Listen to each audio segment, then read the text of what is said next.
Hello students, मैं सतीश कुमार आपके सामने नया टॉपिक लेकर आया हूँ प्रतिरोधों का संयोजन। ठीक है, प्रतिरोधों का संयोजन दो तरीक़ों से होता है, श्रेणी क्रम यानी सीरीज़ कॉम्बिनेशन और दूसरा समांतर क्रम यानी पैरेलल कॉम्बिनेशन।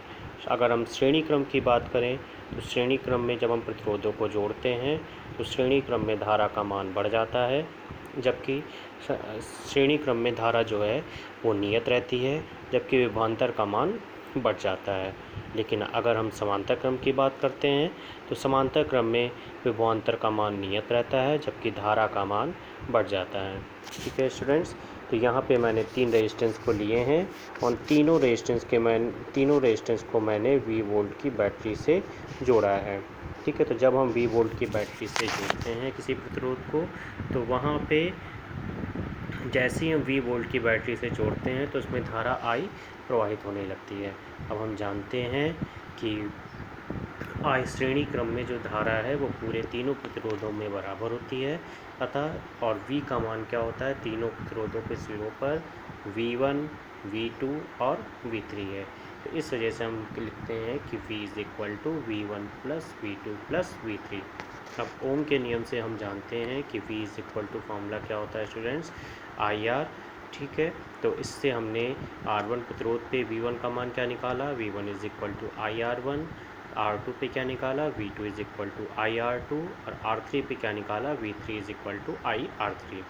इन तीनों वैल्यूज़ को जब हम समीकरण नंबर 1 में पुट करते हैं तो 1 में पुट करने पर हमें क्या वैल्यू मिलती है, IR is equal to IR1 plus IR2 plus IR3, जिनसे हमें I कॉमन लेने के बाद I से I कैंसिल हो जाता है, I कॉमन लेने के बाद I से I कैंसिल हो जाता है। वहाँ पर हमें वैल्यू मिल जाती है R is equal to R1 plus R2 plus R3।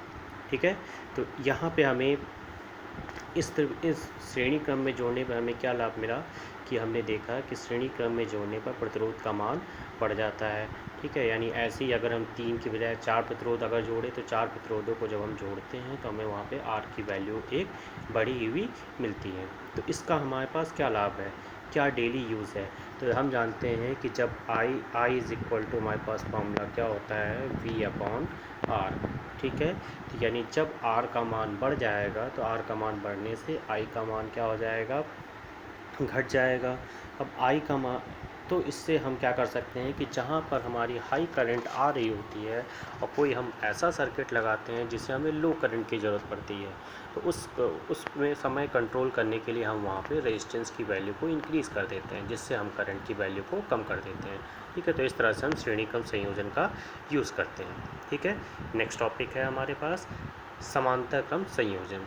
तो यहाँ पे मैं बात कर रहा हूँ 3 प्रतिरोधों की, जिनको मैंने समांतर क्रम में यानी एक के ऊपर एक करके जोड़ा है।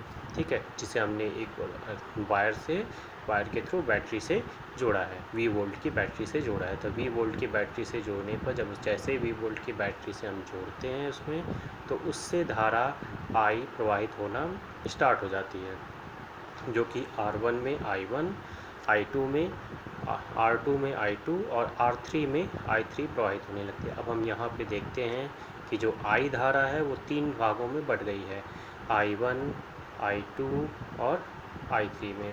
तो इसलिए हमने फॉर्मूला लिखा I is equal to I1 plus I2 plus I3। अब हम ओम का नियम जानते हैं कि ओम के नियम से क्या होता है कि V is equal to IR, और इसी फॉर्मूले से हमने निकाला I is equal to V upon R। ठीक है, तो I is equal to V upon R।